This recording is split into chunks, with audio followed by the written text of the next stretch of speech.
करीब 12 वर्षों की कड़ी मेहनत से जब दिल्ली की जामा मस्जिद 1656 में तैयार हुई तो इसका उद्घाटन उज़्बेकिस्तान के इमाम सैयद अब्दुल गफूर शाह बुखारी ने किया। पुरानी दिल्ली में मौजूद भव्य जामा मस्जिद भारत की सबसे बड़ी मस्जिद है। इसकी भव्यता का अंदाजा आप इस बात से लगा सकते हैं कि जामा मस्जिद के प्रांगण में एक साथ करीब 25,000 लोग बैठ सकते हैं। नमस्कार दोस्तों, कैसे हैं आप? एक बार फिर से स्वागत है मेरे चैनल आनंद राय में। तो आइए लेके चलता हूँ आपको मशहूर मस्जिद जहानुमा में।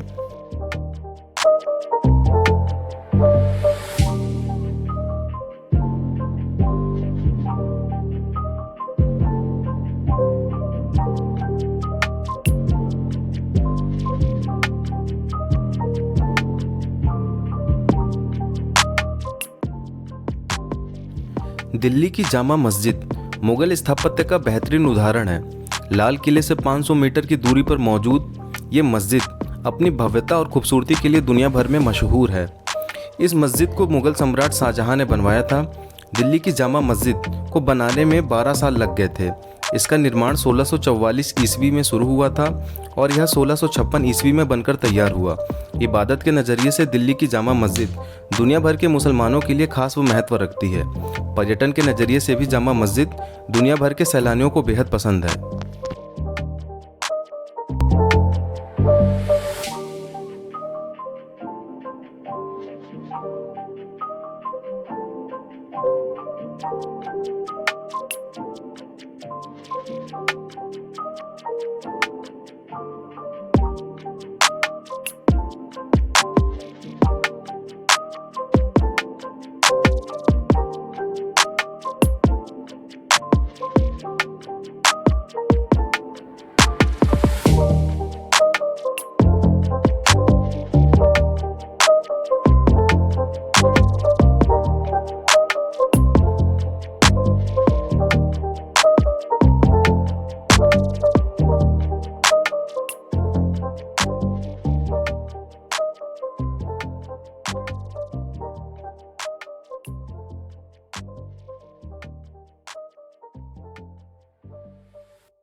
It's not a game, it's a rich thing.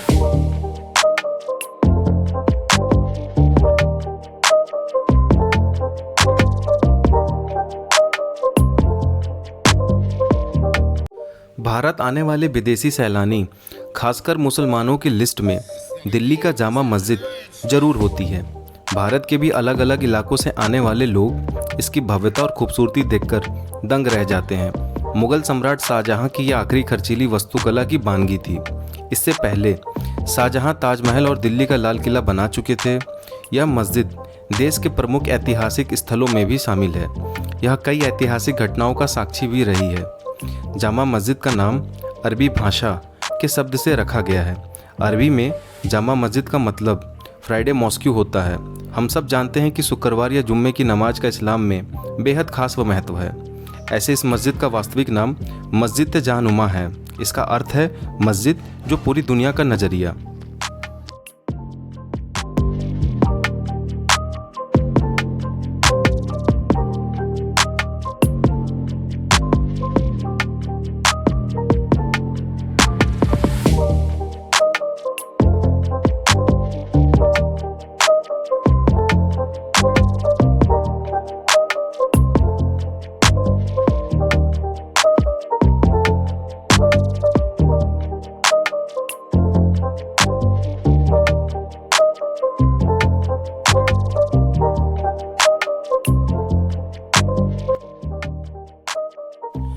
इतिहासकार बताते हैं कि जामा मस्जिद को 5,000 से ज़्यादा मजदूरों ने मिलकर बनाया था। इसे बनवाने में उस समय करीब 10 लाख रुपए का खर्च आया था। इसमें प्रवेश के लिए 3 बड़े दरवाजे हैं। 1857 के स्वतंत्रता संग्राम में जीत हासिल करने के बाद अंग्रेज़ों ने जामा मस्जिद पर कब्जा कर लिया था और वहां अपने सैनिकों का पहरा लगा दिया था। इतिहासकार बताते हैं कि अंग्रेज़ शहर को सजा देने के लिए मस्जिद तोड़ना चाहते थे, लेकिन देशवासियों के विरोध के सामने अंग्रेजों को झुकना पड़ा था। 1948 में हैदराबाद के आखिरी निजाम असफ जाह सप्तम से मस्जिद के 1/4 हिस्से की मरम्मत के लिए 75,000 रुपये मांगे गए थे, लेकिन निजाम ने 3 लाख रुपये आवंटित किए और कहा कि मस्जिद का बाकी हिस्सा भी पुराना नहीं दिखना चाहिए।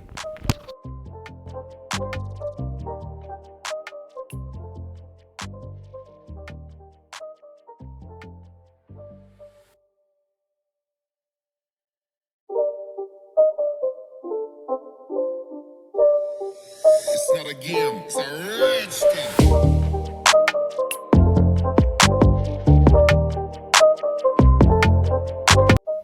14 अप्रैल 2006 का दिन आपको याद होगा, जब शुक्रवार को जुम्मे की नमाज के ठीक बाद एक दो धमाके हुए थे।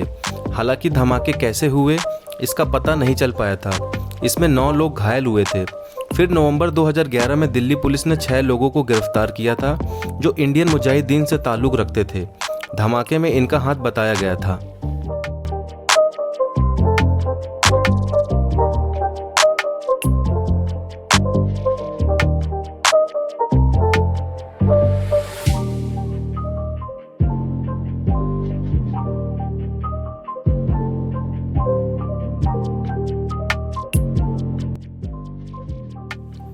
पुरानी दिल्ली में इस मस्जिद की वास्तुकला में दोनों हिंदू और इस्लामी शैलियों का प्रदर्शन किया गया था, जो कि आगरा में लाल किले में मोती मस्जिद को दोहराने के लिए बनाया गया था।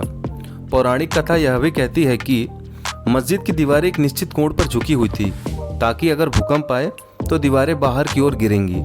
दिल्ली का जामा मस्जिद का निर्माण एक ऊंची पहाड़ी पर किया गया था, जिसके कारण यह वर्तमान में आसपास के कुछ शहरों की सतह से कुछ मीटर की ऊंचाई पर चबूतरे पर स्थित है। बताया जाता है कि स्वतंत्रता संग्राम से पहले मस्जिद के आसपास और भी कई चीजें हुआ करती थी, लेकिन विद्रोह के कारण अंग्रेजी सरकार ने इसे नष्ट कर दिया।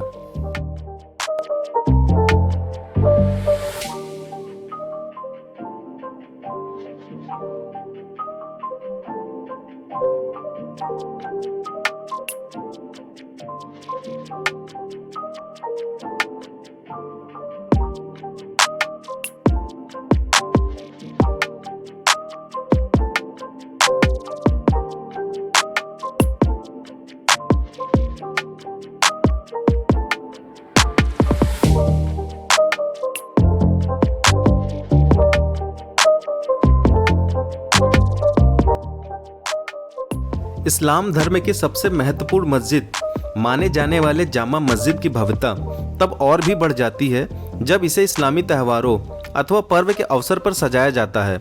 इस्लामिक परंपराओं के अनुसार संस्कृत माह जामा मस्जिद में ही मनाया जाता है। कई महत्वपूर्ण इस्लामिक त्यौहार जैसे ईद उल फितर, ईद उल जुहा इत्यादि के समय इस मस्जिद को बहुत ही खूबसूरती से सजाया जाता है। रमज़ान के पाक महीने के अलावा सभी महत्वपूर्ण अवसर पर जामा मस्जिद में समुदाय के अन्य गरीब और लाचार लोगों को मुफ्त में दोनों पहर भोजन कराया जाता है। शुक्रवार के दिन सभी मुस्लिम समुदाय के लोग जुम्मे की नमाज एक साथ मिलकर जामा मस्जिद में अदा करते हैं।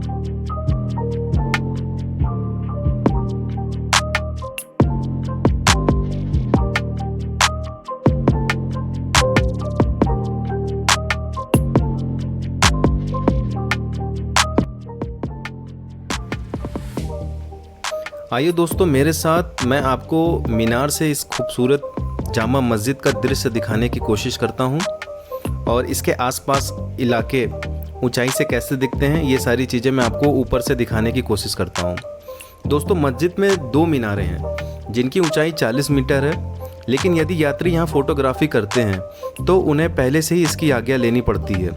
फ़ोटोग्राफी के लिए लगभग 300 रुपये वर्तमान में शुल्क के रूप में पर्यटकों से वसूल किया जाता है। अगर आप मीनार जाना चाहते हैं तो आपको 50 रुपये की टिकट लेनी पड़ेगी।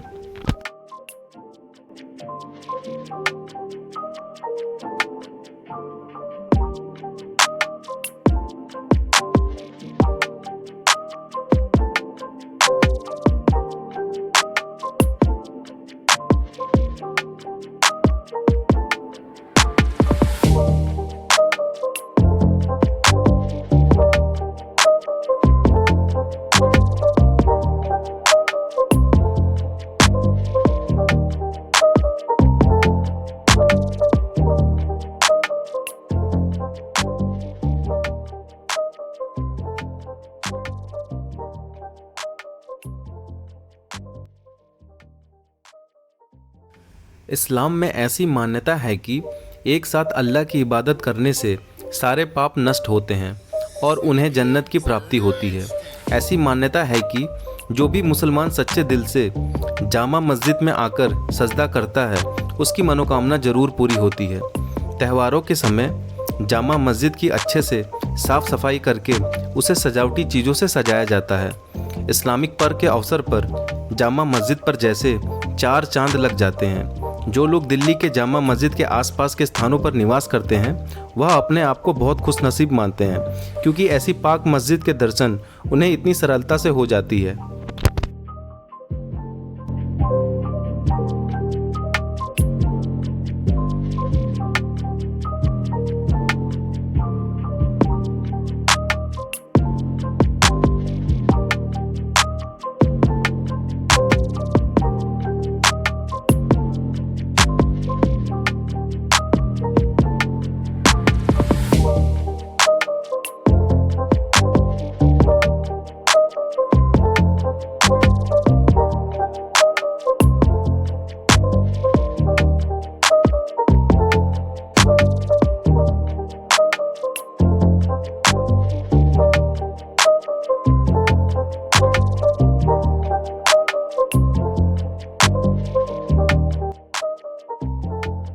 हर वर्ष जामा मस्जिद में आने वाले लोगों की संख्या करोड़ों में गिनी जाती है।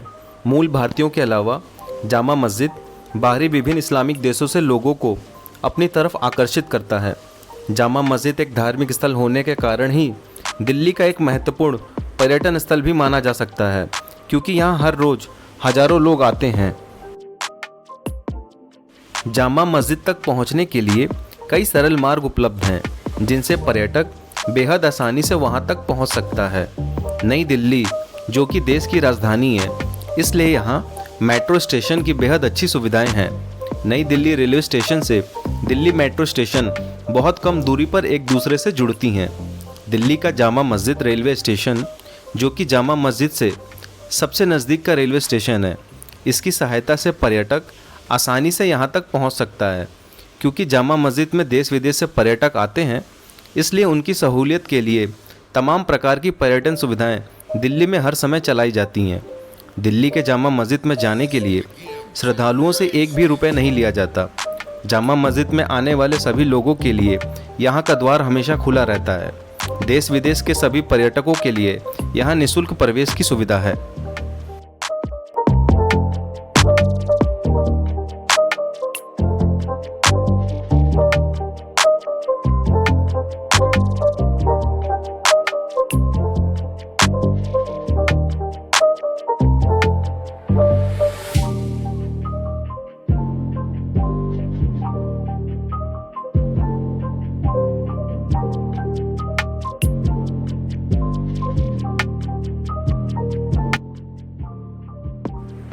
जामा मस्जिद का प्रवेश द्वार लाल बलुआ पत्थर के पत्थरों से निर्मित है।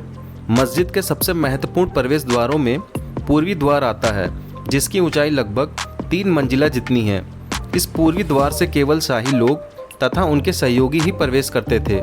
जामा मस्जिद में उत्तर की तरफ एक संग्रहालय है, जिसमें पैगंबर मोहम्मद साहब के अवशेषों को संभाल कर रखा गया है।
not a game, it's a rich thing.